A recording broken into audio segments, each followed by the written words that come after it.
Happy lunch hour, guys. Yes, I'm a sweaty mess. I was out picking beans this morning. My black beans are finally ready to pick, and tomatoes are in, and peppers are in, and onions are in. And so, it's chili time around here. So, as everything's coming in, I'm picking this up, and I will be processing my 510 chili here. If you haven't seen that video from last fall or last summer, go watch that if you want to see how to make some real good chili. But that's not what I'm here to talk about, just explaining why I'm a sweaty mess. So,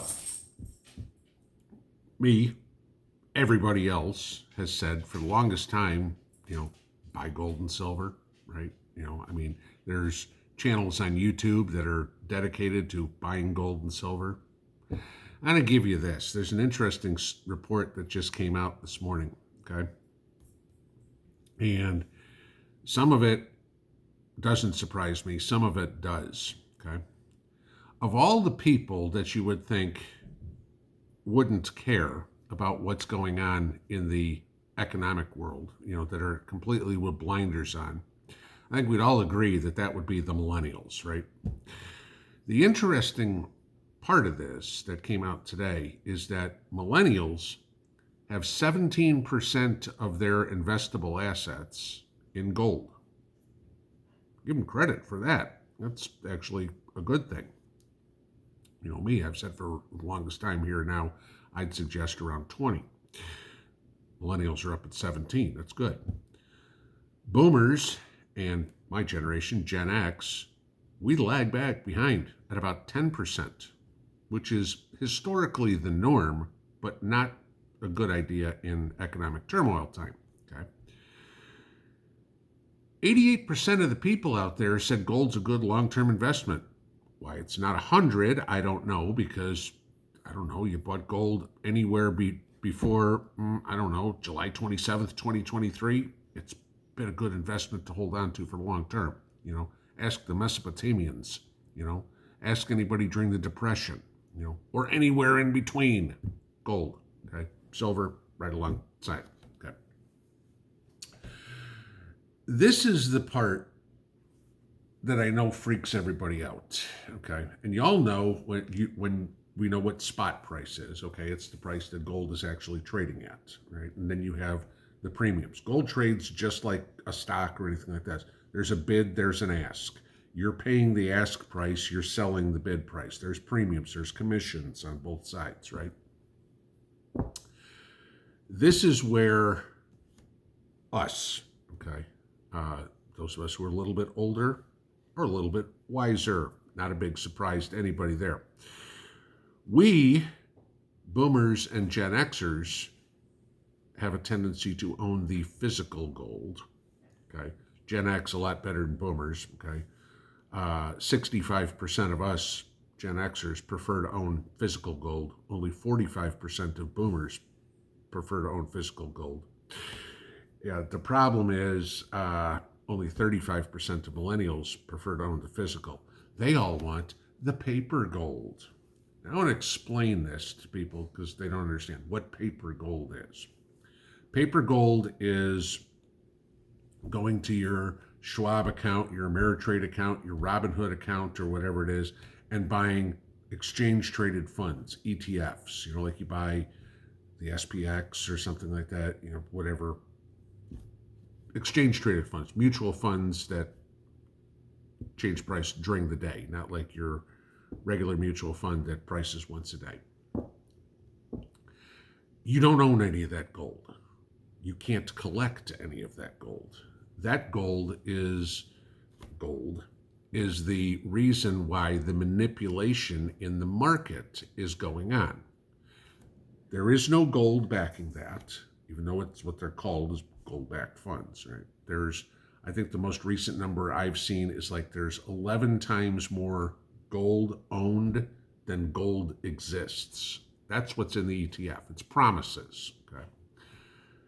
Yeah, okay. You promise me everything until you deliver it. It doesn't mean squat, right? Ask any bank who's ever foreclosed on a house or repossessed a car about how good promises are. Millennials are buying ETFs. Why?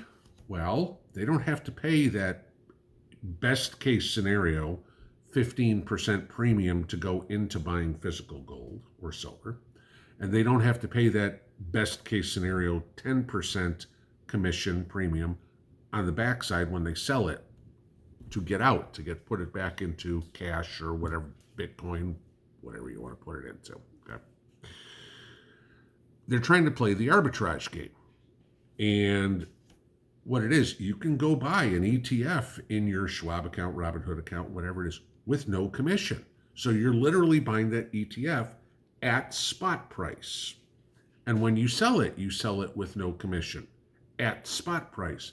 And they're all going, look how smart I am. You're paying 15% or 20% premium to buy the physical gold. I'm getting the same stuff and I don't have to pay any of those commissions. And I don't have to worry about my house burning down. I don't have to worry about somebody stealing my gold from me. It's all safe in a bank. It doesn't exist, okay? It's, like cryptocurrency. It's in thin air. It's a promise. And there is a place for it. Don't get me wrong, okay? Because you can play that arbitrage game. You can get in, you can get out. Oh, gold went up $20 an ounce today. I'm going to sell my ETF that went from, let's just say it's an ETF that owns 1 ounce of gold. It went from $1,950 to $1,970. I can cash out and take my $20. Okay. Oh, gold went back down to $1,930. I'm going to buy it again. And they don't have to pay any commission. And they can make traders, they can make money on those small changes in price, where you and I are going, okay, if gold went up $20 today and I take it to the local coin shop or whatever it is, and you're like, well, yeah, we're going to take out $190 in commissions. You're going, I'm not selling it. So yes, there's a place for that. I wouldn't recommend it for this simple reason. Okay, it's a game of musical chairs. As people are shuffling back and forth and buying and selling and buying and selling and buying and selling. One day, the music stops and there's no chair for you to sit in because that promise means nothing. There's nothing that you can collect. You can't go, but I've got this Schwab account statement right here that says I own 30 shares of this ETF or whatever that's worth $18,000. I want my $18,000 worth of gold. And they go, well, here's your $18,000 promise. Sorry. Okay. There's nothing there. Okay. Because the ETFs can't deliver gold. They don't have to deliver the gold. That's the problem with paper gold. Yes, in a market like today, like we've had for, I don't know, however many years, stock market, sure, things can go up and down and you can make money. No question. But how confident are you that that is going to continue? How confident were those people in October of 2029 that the market was going to the moon? So confident that one day people were jumping off buildings, okay? Because those promises they had went from here to here. Yes, if you want to nip and tuck in there, sure. You've got to pay attention. You've got to follow the gold market. You've got to learn how to do fundamental analysis. You've got to learn how to do technical analysis. You've got to know what support levels are, what resistance levels are, what Fibonacci lines are, that sort of stuff. You want to play that game, that's what you need to learn. Okay, no problem. If you don't, and I'm telling you, that's not something you sit down in front of the computer and learn in 15 minutes. I'm just telling you right now. If you don't, buy and hold, dollar cost average, pay the premium now, and sit on it. Because the day the chairs are not there to sit, the day the music stops, those people are left holding the bag while you're holding the gold.